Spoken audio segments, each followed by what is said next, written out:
বাংলাদেশের জন্য যখন ওনারা দল ঘোষণা করবেন, সে যদি টিমে থাকে তখন একরকম, সে যদি টিমে না থাকে তখন তো তার এনওসিটা কাজে লাগছে। যেহেতু এনওসি আছে, ওনার 13ই আগস্ট তার দেশে আসার কথা বা আমাদের কাছে রিপোর্ট করার কথা।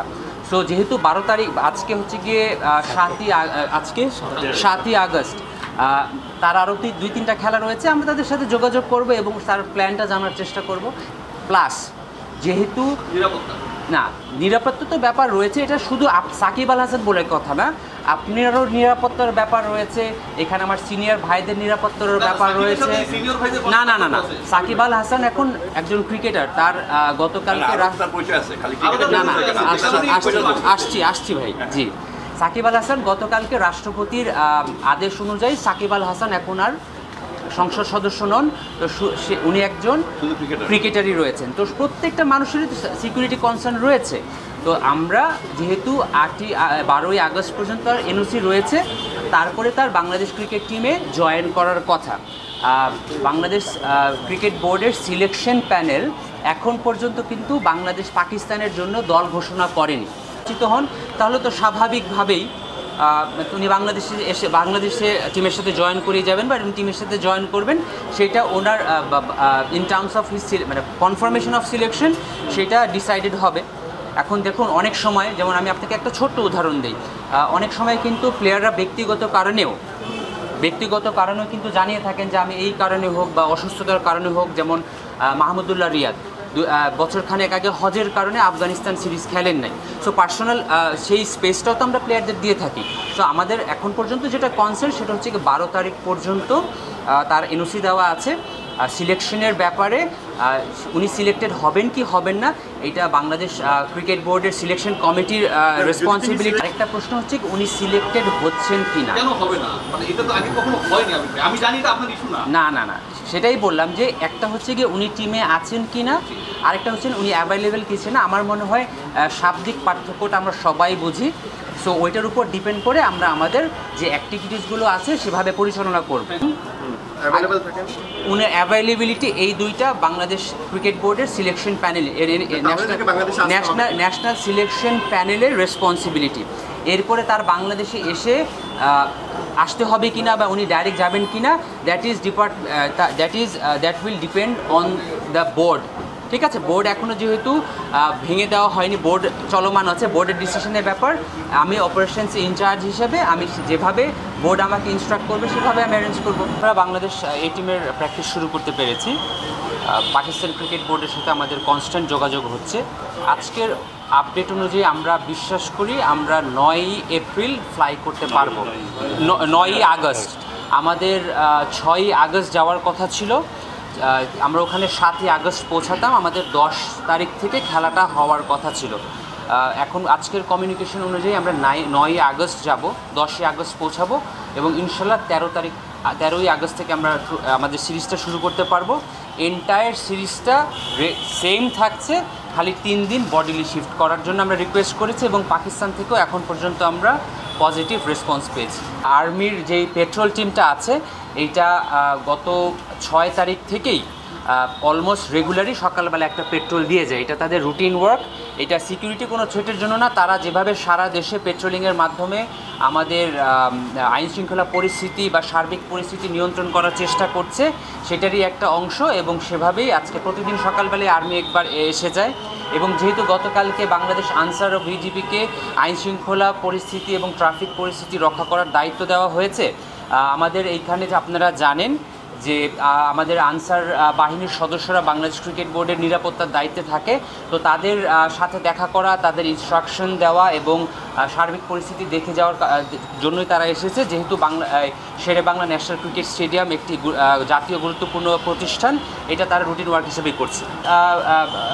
ক্রিকেট অপারেশনসের পক্ষ থেকে আমি গত 2-3 দিন না, প্রত্যেক দিনই আমাদের প্লেয়ারদের সাথে কনস্ট্যান্ট কমিউনিকেশন হচ্ছে এবং আমি একদম দায়িত্ব নিয়ে বলতে চাই বাংলাদেশের প্লেয়াররা সবচেয়ে বেশি সেফ এবং সিকিউর ফিল করেন মাঠের মধ্যেই। কারণ বাংলাদেশের প্লেয়ারদের সেই বিশ্বাস, সেই ভরসা এবং সেই মানসিক শক্তিটা রয়েছে যে বাংলাদেশের মানুষ, আপামর জনগণ whatever their political view is, Bangladesh cricket টিমকে তারা ভালোবাসে, বাংলাদেশ প্লেয়ারদের তারা ভালোবাসে এবং বাংলাদেশ ক্রিকেটে সবাই তাদের সাপোর্টে রয়েছে। তো বাংলাদেশের যারা প্লেয়ার রয়েছেন বিভিন্ন টিমের সাথে রিলেটিভ রয়েছেন, অনেক প্লেয়ার এই গত কয়েকদিনের মধ্যে ইন্ডিভিজুয়াল ট্রেনিংও করেছেন। আমরা এই মাঠের মানুষ, আমরা মাঠে সেফ সিকিউর ফিল করি এবং আমরা বিশ্বাস করি মাঠে কোনো ধরনের এখন পর্যন্ত কোনো সমস্যা নেই এবং হবে না। এই প্রেক্ষিতে প্র্যাকটিস শুরু করাটা আমাদের জন্য সবার আগে সবচেয়ে বড় কনসার্ন ছিল। আমরা আলহামদুলিল্লাহ আমরা আজকে প্র্যাকটিস শুরু করতে পেরেছি এবং বিগত 3-4 দিনের দেশের সার্বিক পরিস্থিতির কারণে আমাদের ফ্যাসিলিটিসের কী অবস্থা ছিল সেটা আমরা বুঝতে পারছিলাম না, কারণ গ্রাউন্ডসম্যানরা রেগুলার কাজ করতে পারছিল না।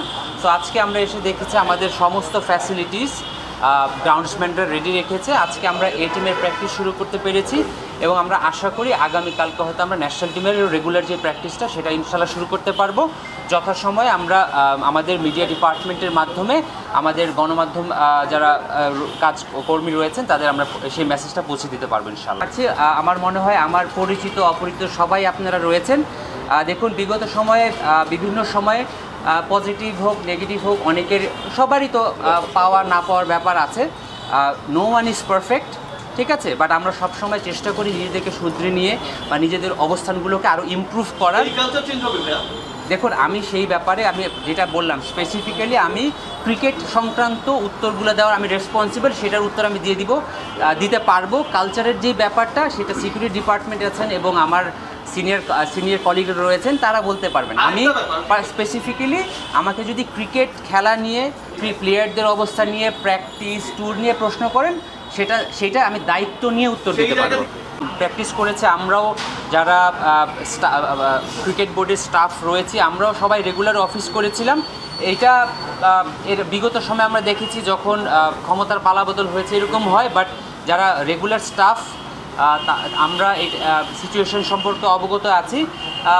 দেখুন সমস্ত দেশেই কিন্তু পরিবেশটা একটু অস্থির ঠিক বলবো না, বাট পরিবর্তন হচ্ছে, সিচুয়েশন একটু আনসার্টেন হচ্ছে। আমরা আশা করি 2-1 দিনের মধ্যে সম্পূর্ণ দেশ যেমন স্বাভাবিক অবস্থায় ফিরে আসবে, স্বাভাবিকভাবে গতিতে চলবে, ক্রিকেট বোর্ডের অ্যাক্টিভিটিসও স্বাভাবিক গতিতেই চলবে ইনশাআল্লাহ। আপনার যে প্রশ্নটা এটা খুবই যৌক্তিক প্রশ্ন, বাট আমি যেহেতু ক্রিকেট অপারেশনস দেখি সিকিউরিটি ডিপার্টমেন্টটা আমার না, এজন্য এই ব্যাপারে আমার কাছে তথ্য থাকুক বা না থাকুক এই উত্তরটা আমার দেওয়া, আমি রেসপন্সিবল পারসন না। আমি চেষ্টা করব ক্রিকেটিং যে ইয়েগুলো আছে বা যতটুকু আমার দায়িত্বের মধ্যে পড়ে ততটুকুই আমি রেসপন্সিবিলিটি নিয়ে কথা বলার চেষ্টা করব। 6 তারিখের কথা বলি, পরিস্থিতি আরও অস্বাভাবিক ছিল। 7 তারিখে পরিস্থিতি আরেকটু রেগুলার হয়েছে, আজকে পরিস্থিতি আরও রেগুলার হয়েছে। 2-1 দিনের মধ্যে পরিস্থিতি সম্পূর্ণ ঠিক হয়ে যাবে। দেখুন মাঝখানে তো 2-1 দিন কারো কাছে কোনো ধরনের ইনফরমেশন ছিল না, আস্তে আস্তে জিনিসটা স্ট্রাকচার্ড হচ্ছে। আমরা সবাই রেগুলার অফিস শুরু করেছি এবং এটা বিশ্বাস করি হয়তো কালকের থেকেই পরিস্থিতি আরও বেটার হয়ে যাবে ইনশাআল্লাহ। বাংলাদেশ ক্রিকেট টিমের যারা সাপোর্ট স্টাফ তারা সবাই বাংলাদেশে অ্যাভেলেবেল আছেন এবং তারা সবাই গত 1 আগস্ট রাতের থেকেই সবাই অ্যাভেলেবেল আছেন। তারা প্র্যাকটিস শুরু হওয়ার জন্য অপেক্ষা করছেন এবং আমরা যদি প্র্যাকটিস শুরু করতে পারি তাহলে অবশ্যই তারা আশা করি উপস্থিত থাকবেন ইনশাআল্লাহ।